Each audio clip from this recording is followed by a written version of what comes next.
En aquel tiempo le presentaron unos niños a Jesús para que les impusiera las manos y orase.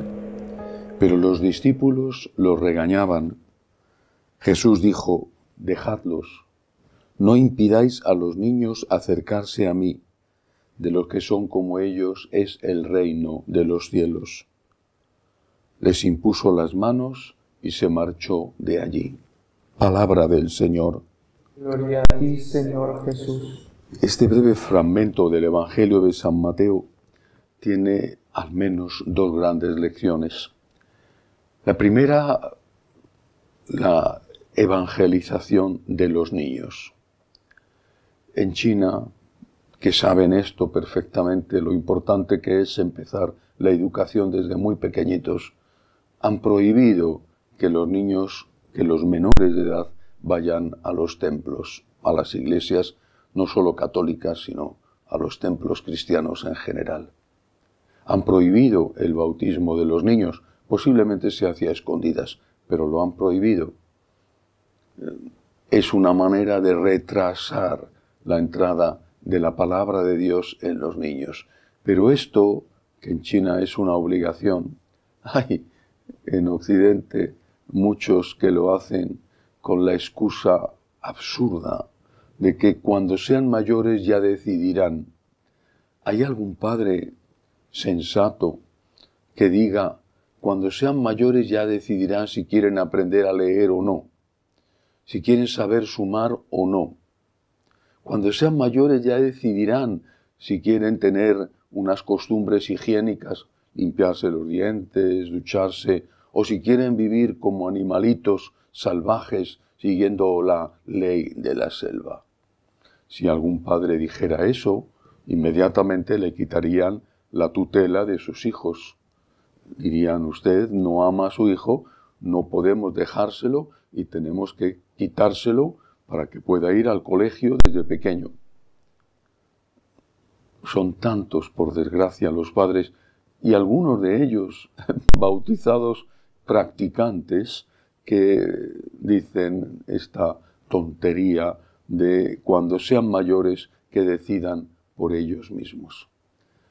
Ahora bien, en aquellas oportunidades que todavía existen afortunadamente en muchos países donde la evangelización de los niños y de los menores de edad, niños y adolescentes, es posible, lo que tenemos que hacer es procurar que sea una buena evangelización. Por desgracia, es algo que se ha convertido casi en una norma. Van a los colegios católicos, sus padres, muchas veces católicos practicantes, los llevan allí porque quieren que reciban una buena educación, también una educación religiosa. Salen de los colegios católicos y salen rebotados contra la Iglesia, no quieren saber nada de la práctica religiosa y quizá les quede como mucho un fondo que es medio católico y medio agnóstico. Es un fracaso inmenso. Es verdad que es muy importante transmitir unos valores de ciudadanía, de respeto a la naturaleza, también unos valores de trabajo, de cumplimiento de obligaciones. Todo eso es muy importante y eso forma parte de la educación.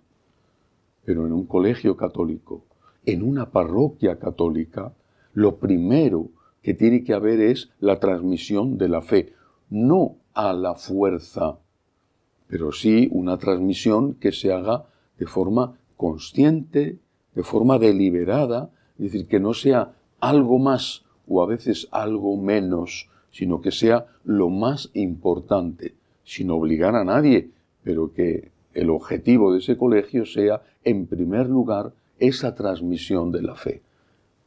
Si no, ¿para qué existen los colegios católicos? Y algo parecido se puede decir de las parroquias. Llevamos décadas, en general, con el fracaso de la catequesis de confirmación. Confirmados, inmediatamente alejados. Es como si en vez de ser el sacramento de la madurez cristiana, fuera el sacramento que abre la puerta a la huida de la Iglesia. Es necesario un replanteamiento de qué nos está pasando y por qué está pasando esto. No es un caso o dos, es algo abrumadoramente general, por lo menos en Occidente. Está aún en nuestras manos, desde el punto de vista educativo, una porción importante de la infancia y de la juventud. No como antes, pero aún hay muchos. Hay resultados, la reciente JMJ es un ejemplo, pero esos resultados son muy pequeños. Repito, hay que hacerse un planteamiento de qué metodología se está siguiendo y si de verdad la evangelización consiste en lo primero, en el primer interés que debemos tener desde los padres hasta los educadores. Luego hay otro tema en este evangelio. No sé por qué los apóstoles querían mantener a los niños lejos de Jesús, seguramente hacían ruido, lo normal. El caso es que Jesús les regaña y les dice, no, dejad que los niños se acerquen a mí. Pero añade, lo voy a leer de nuevo, de los que son como ellos es el reino de los cielos. No dice, de los niños es el reino de los cielos, que también son niños. Dice, de los que son como ellos. Está hablando de la infancia espiritual. De esa infancia espiritual de la que fue una gran maestra Santa Teresita de Lisieux. De los que son como ellos. Si no os hacéis como niños, dijo el Señor en otra ocasión, no entraréis en el reino de los cielos. ¿Qué característica del niño es aquella que debemos tener y que integra de forma esencial la infancia espiritual? Los niños pueden parecer angelitos, y alguno quizá lo sea, pero los niños se pelean, muchas veces son egoístas, tienen celos de los hermanitos más grandes o más pequeños, y en la convivencia familiar se gestan muchas historias que después, años más tarde, pasan las facturas. Y no me refiero a casos extremos como abusos. Los niños no son, en general, angelitos inocentes. Todos llevamos el pecado original dentro. ¿A qué se refiere entonces Jesús? ¿En qué consiste la infancia espiritual? Yo lo aprendí hace muchísimos años de un director espiritual que tuve magnífico, un padre claretiano excelente, y me contaba una historia y en esa historia lo aprendí.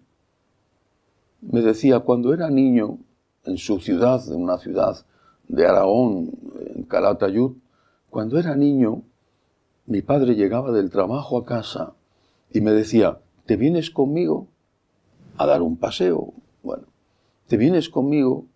Y yo preguntaba, ¿a dónde? Y mi padre nunca quería decirme a dónde. ¿Te vienes conmigo o no te vienes conmigo?